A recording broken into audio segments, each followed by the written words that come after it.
Daniel Carter sat in his small office, staring at the screen in front of him. The room was quiet except for the soft hum of the old computer and the occasional beep from the archive system. Daniel loved his job as a historian, but it wasn't always exciting. Most days, he spent hours reading about ancient battles, long-forgotten wars, and the weapons humans once used to fight each other. It was fascinating, but it felt like looking through a window into a distant past that no one cared about anymore. Outside, Earth was peaceful. In the year 2247, humanity had built a world without conflict. Artificial intelligence managed everything: food production, energy distribution, even personal relationships. People didn't need to worry about anything. But Daniel couldn't shake the feeling that something was missing. He often wondered if humanity had become too complacent, too reliant on machines to solve their problems. His wife, Emily Dawson, worked in a different part of the city. She was an engineer who maintained the planetary defense grid, a massive network of satellites and energy shields designed to protect Earth from any threat. Ironically, the system hadn't been activated in over 200 years. No one knew what kind of danger could possibly come to Earth anymore. Still, Emily took her job seriously. She always said, "Better safe than sorry." One evening, while digging through restricted files in the Global Archive complex, Daniel stumbled upon something strange. Hidden deep within the archives were encrypted documents labeled Project War God. At first, he thought it might be some kind of joke or leftover data from an old simulation. But as he decrypted the files, his curiosity turned into shock. The documents spoke of powerful weapons, machines so advanced they could change the course of any battle. They were created centuries ago during humanity's darkest days, when survival depended on strength and cunning.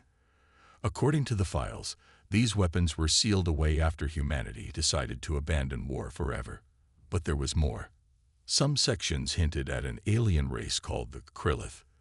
They were described as ruthless conquerors who had nearly wiped out humanity before being defeated, or so everyone thought. Daniel leaned back in his chair, his mind racing. Why would humanity hide such important information? And why did the files mention the Krillith in the present tense instead of the past? As he pondered this, strange reports began coming in from space. Satellites near Neptune's orbit detected unusual energy signatures. At first, scientists dismissed them as glitches, but the patterns were too consistent to ignore. Something, or someone, was out there. Daniel decided to tell Emily about his discovery. When he got home that night, she was already troubled. "I've been noticing weird things too," she admitted. "The planetary defense grid has been acting up lately. There are fluctuations I can't explain." Together, they pieced the puzzle together. The energy signatures, the strange behavior of the defense grid, and the mysterious Project War God all seemed connected. Could the Krillith really be returning? If they were, humanity wasn't ready. Not by a long shot. The next morning, Daniel convinced Emily to accompany him to the Arctic. Deep beneath the ice lay an abandoned military outpost mentioned briefly in the files. If anyone could find answers, it would be there. They packed quickly and set off, unaware of how much their lives, and the fate of humanity, were about to change. The journey north was cold and silent, but neither of them spoke much. Both were lost in thought, wondering what they might uncover, what secrets lay buried in the frozen wasteland, and what would happen if those secrets woke up. The Arctic was colder than Emily had imagined. The biting wind cut through her thick jacket, and the endless white landscape made her feel small and insignificant. Daniel trudged ahead of her, his boots crunching against the icy ground as he followed the coordinates from the files. Behind them, a small hovercraft sat parked, its engine idling to keep the cold at bay. "This is it," Daniel said finally, pointing to a metal hatch half buried in the snow. It was old, rusted, and barely visible, but the insignia on its surface matched the one described in the documents, a circle with 3 arrows pointing outward. Emily knelt down and brushed away the ice, revealing more details. Her breath caught in her throat. "Do you think this is real?" she asked softly. It has to be, Daniel replied, his voice steady despite the chill. We've come this far. Let's see what's inside. Using tools from their pack, they managed to pry the hatch open. A dark staircase led downward into the frozen earth. The air that wafted up was stale and metallic, carrying the faint scent of oil and decay. Emily grabbed a flashlight, and together they descended into the unknown. The facility was vast, much larger than either of them expected. Rows of dormant machines lined the walls, towering structures covered in dust and frost. In the center of the room stood a console, its screens flickering weakly as if still clinging to life. Emily approached cautiously, her engineering instincts kicking in. She tapped a few keys, and the system hummed to life.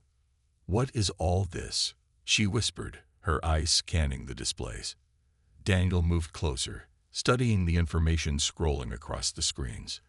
These are the War God units, he said, his voice filled with awe. This must be where they stored them after the war. Emily frowned. War God units. You mean weapons? Not just weapons, Daniel corrected. Machines. Advanced combat systems designed to protect humanity. Look, each one has a name. Aegis, Thor, Zeus, Poseidon, Fenrir. He pointed to diagrams showing massive humanoid constructs equipped with devastating weaponry. They were built to fight the Krillith.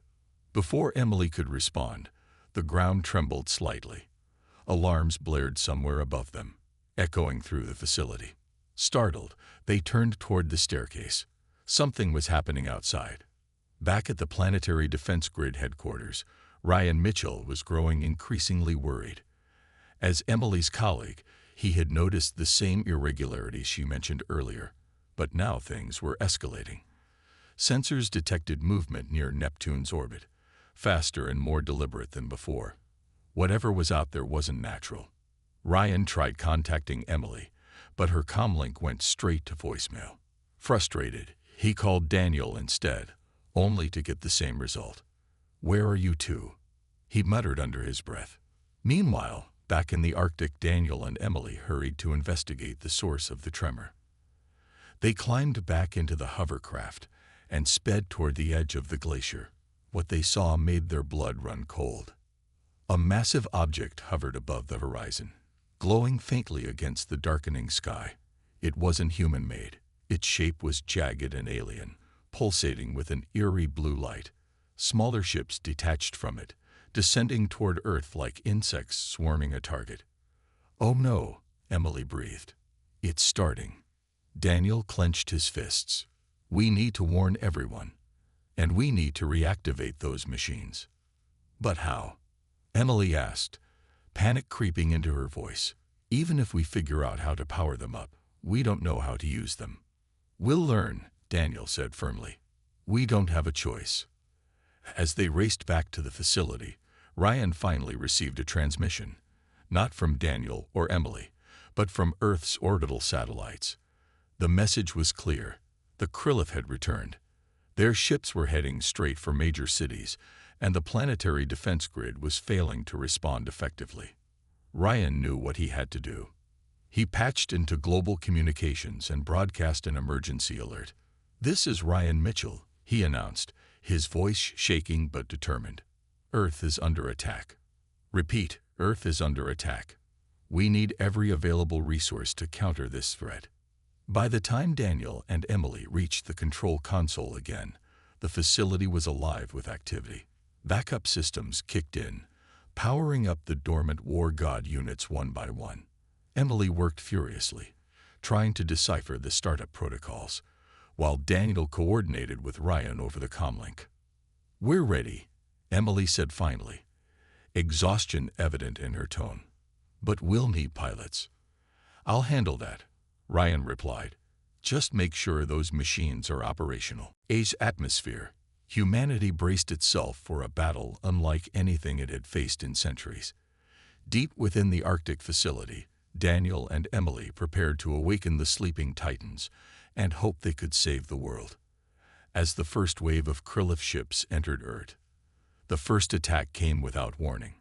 Bright streaks of light tore through the sky as Krillith ships descended upon Earth's cities. Their weapons unleashed beams of energy that shattered buildings and sent shockwaves rippling across the ground. People screamed, running for cover as chaos erupted. The planetary defense grid, designed to protect humanity, faltered under the relentless assault. Its automated systems couldn't adapt quickly enough to counter the alien technology.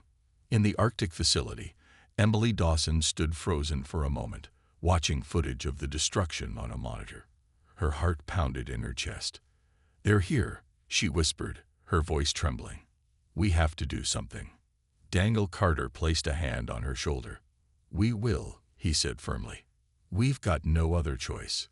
Emily nodded and turned back to the console. One of the War God units, Aegis, was almost fully operational. It was a towering machine, sleek and metallic, with glowing blue circuits running along its arms and chest. According to the files, it was built for close combat and had shields strong enough to withstand heavy fire. But activating it wasn't easy.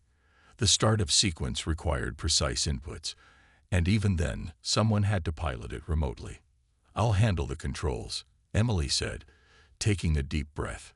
She strapped herself into a chair connected to the system via neural links. A headset clamped around her head, feeding data directly into her mind. For a moment, everything went black. Then suddenly, she felt it, the presence of the machine.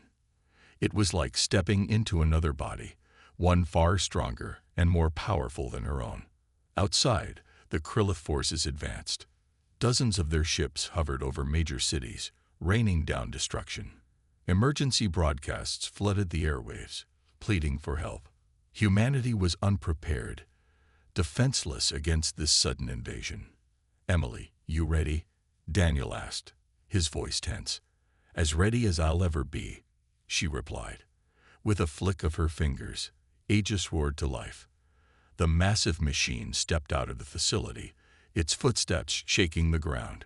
Frost cracked beneath its weight as it emerged into the open air. The Krillith noticed immediately. Several smaller ships broke away from the main fleet and sped toward the Arctic, firing beams of energy at Aegis. Emily gritted her teeth, focusing intently. The controls responded instantly, raising Aegis's arm to activate its shield. The energy blasts hit hard but dissipated harmlessly against the barrier. "Come on, Emily," Daniel shouted, watching anxiously from the safety of the facility. She didn't reply. Instead, she guided Aegis forward, closing the distance between it and the enemy ships. With a single swipe of its massive hand, Aegis swatted one ship out of the sky. The others hesitated, clearly not expecting such resistance.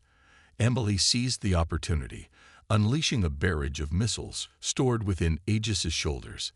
Explosions lit up the horizon as the remaining ships were obliterated. For the first time since the attack began, there was a glimmer of hope. News of Aegis's success spread quickly, thanks to Ryan Mitchell, who had been monitoring the situation from headquarters. He patched into global communications again, broadcasting live footage of the battle. "This is real," he announced. "Humanity still has the power to fight back." But Emily knew the victory was temporary. There were hundreds, maybe thousands, of Krillith ships still in orbit. Defeating them all would take more than just one machine. As Aegis stood amidst the wreckage, she felt a mix of pride and dread. They had awakened a sleeping giant, but now they had to figure out how to wield it properly. Back in the facility, Daniel watched silently. His eyes drifted to the other War God units, still dormant, but waiting. If humanity wanted to survive, they'd need every last one of them. The victory in the Arctic was short-lived. While Aegis had managed to destroy a small group of Krillith ships, the larger fleet continued its assault on Earth. Cities burned, and millions fled for safety as the alien forces showed no mercy. The planetary defense grid remained ineffective, its systems overwhelmed by the sheer scale of the attack. Humanity was losing ground fast. In the Arctic facility, Emily Dawson slumped in her chair, exhausted from piloting Aegis. Her hands trembled as she removed the neural headset. "We can't keep this up," she said, her voice hoarse. "One machine isn't enough." Daniel Carter nodded grimly. He had been studying the other war god units: Thor, Zeus, Poseidon, and Fenrir, each with unique abilities that could turn the tide of battle. But activating them wouldn't be easy. They needed skilled pilots, people who could think quickly and adapt to the chaos of combat. And they needed them now. Ryan Mitchell arrived at the facility just as Daniel and Emily were discussing their next move.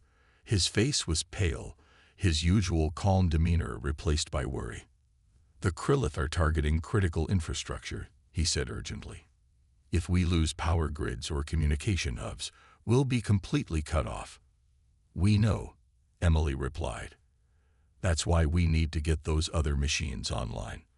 But it's not just about turning them on. We need people to control them." Ryan hesitated for a moment before nodding. "I'll help find volunteers," he said. "There are engineers, soldiers, anyone with experience operating heavy machinery. We'll train them as best we can." Over the next few days, a small group of recruits gathered at the facility. Among them was Jessica Monroe, a former soldier who had fought in skirmishes on distant colonies before returning to Earth.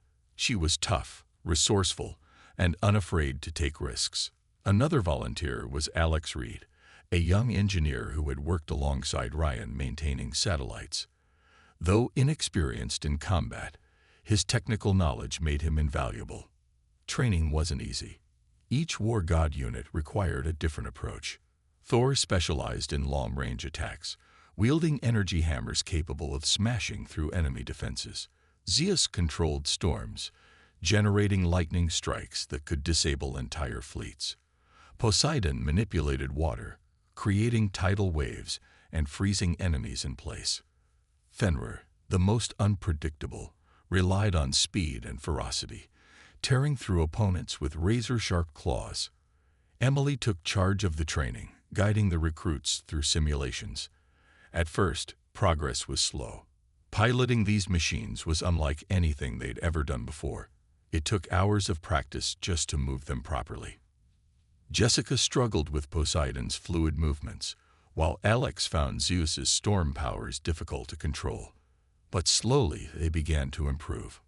Meanwhile, Daniel worked tirelessly to uncover more information about Project War God. Hidden files revealed unsettling details. The machines weren't just weapons. They were designed to amplify human emotions. Anger, fear, determination. All of it fed into the units, making them stronger but also more volatile.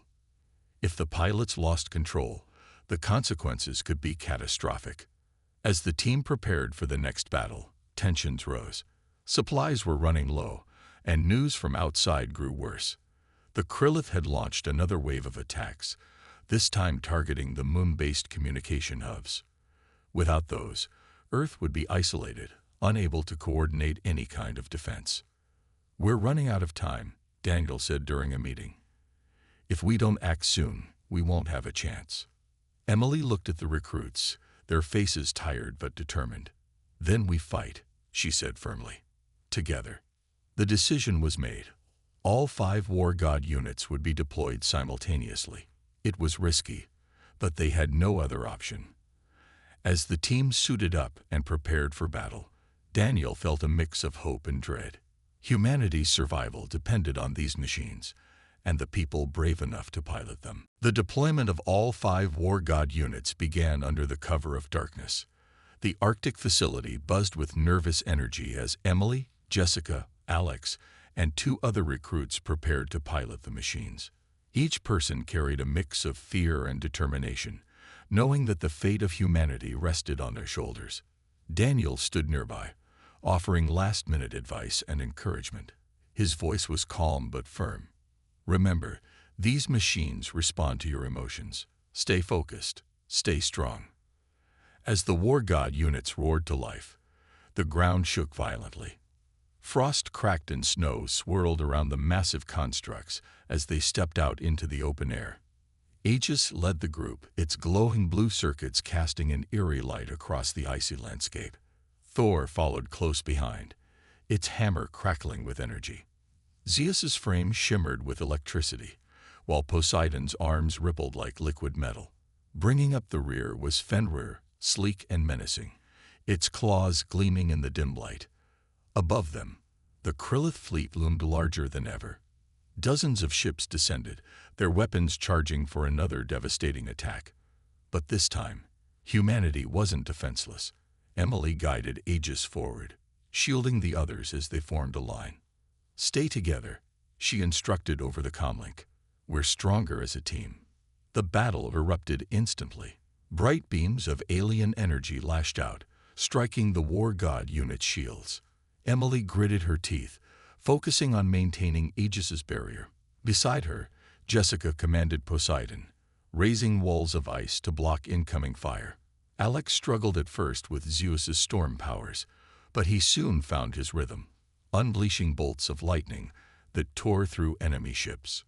Thor's hammer proved invaluable, smashing through waves of smaller vessels with brutal efficiency. Meanwhile, Fenrir darted ahead, its speed unmatched. The machine tore into the Krillith forces with savage precision, leaving trails of destruction in its wake. For the first time since the invasion began, humanity had the upper hand. But the victory came at a cost. The strain of piloting the war god units was immense. The neural links connected the pilots' minds directly to the machines, amplifying their emotions. Anger fueled their strength, but it also made them reckless. Jessica pushed Poseidon too hard, nearly collapsing one of its legs.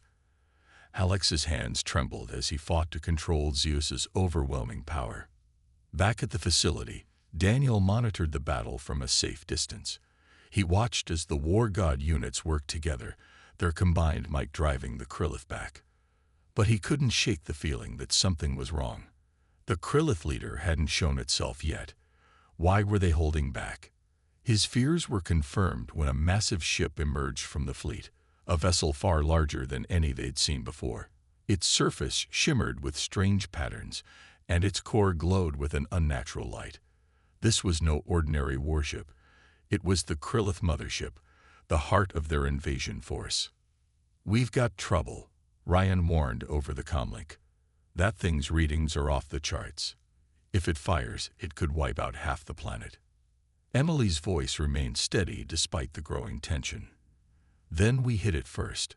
All units, focus on the mothership." The war god units regrouped, their movements synchronized as they advanced toward the massive vessel. Thor hurled its hammer, creating a shockwave that shattered the ship's outer defenses. Zeus unleashed a torrent of lightning, frying its weapon systems. Poseidon summoned tidal waves of ice, freezing the ship's engines in place. But the Krillith weren't done yet. Smaller ships swarmed around the mothership, trying to protect it. Fenrir darted between them, tearing them apart with relentless fury. Aegis took the lead, using its shield to absorb the worst of the enemy fire while closing the gap. Inside the mothership, the Krillith leader watched the battle unfold. It was a hybrid creature, part organic and part synthetic, its body fused with stolen human technology. Its glowing eyes narrowed as it prepared to unleash its ultimate weapon. "Hold the line," Emily shouted, her voice filled with urgency. "We can't let them win." The battle raged on, each side refusing to give ground. Humanity's survival depended on breaking through, and fast. As the battle against the Krillith mothership intensified, cracks began to show within humanity's fragile alliance. Back on Earth, Victor Kane, a charismatic politician, seized the opportunity to rally opposition against the use of the war god units. Standing before a crowd of frightened citizens, he spoke with passion and conviction. "These machines are not saviors," he declared, his voice booming through speakers. "They are weapons of destruction that will only bring more chaos. We must seek peace with the Krillith, not war." Victor's words struck a chord with many. The devastation caused by the war god units, though necessary in the fight, had left cities in ruins and countless lives disrupted. His followers grew quickly, demanding an immediate halt to the project. They accused Daniel and Emily of endangering Earth by reviving such dangerous technology. Amidst this growing unrest, Victor's faction took drastic action. Saboteurs infiltrated key installations across the globe, targeting supply lines and communication hubs. Factories producing spare parts for the War God units were destroyed, leaving the team in the Arctic struggling to keep their machines operational. Without proper support, the pilots found themselves fighting not only the Krillith but also dwindling resources. Jessica Monroe, piloting Poseidon, felt the strain more than anyone. Her machine's water manipulation systems required immense energy, and without fresh supplies, it was becoming harder to sustain its power. During a critical mission to destroy one of the Krillith's orbital cannons, her unit faltered midway. Enemy ships swarmed around her, firing relentlessly. "Hold on, Jessica," Emily shouted over the comlink, guiding Aegis toward her position. But before she could reach her teammate, Jessica made a brave decision. Activating Poseidon's self-destruct sequence, she unleashed a massive explosion that wiped out the surrounding Krillith forces.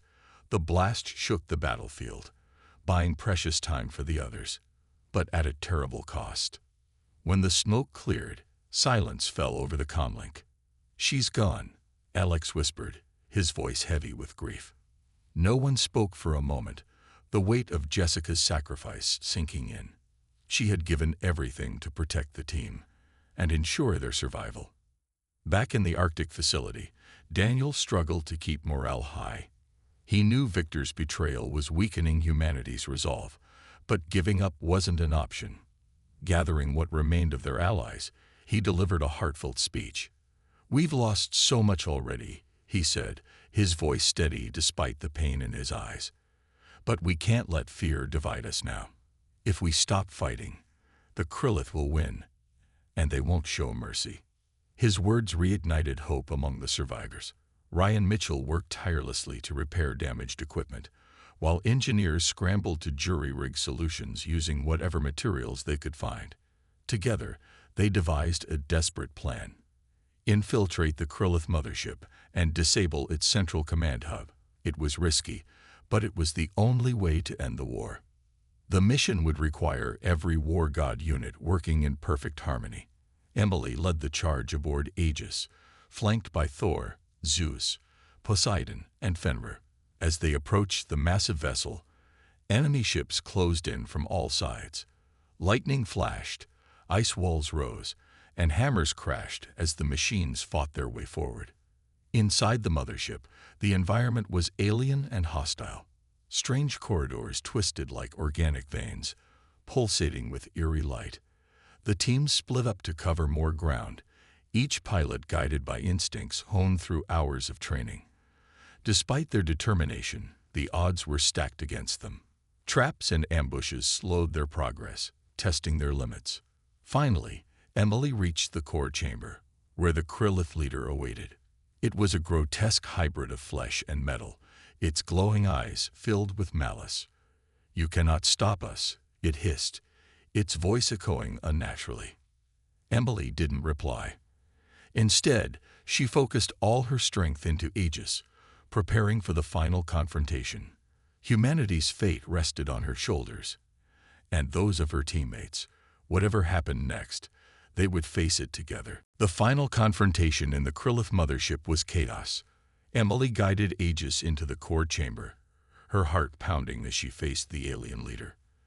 The creature's hybrid body moved unnaturally, its mechanical limbs twitching and organic parts pulsating with energy. It raised a clawed hand, firing a beam of pure energy at Aegis. Emily reacted instantly, raising Aegis's shield to block the attack. The impact sent shockwaves through the machine, but it held firm.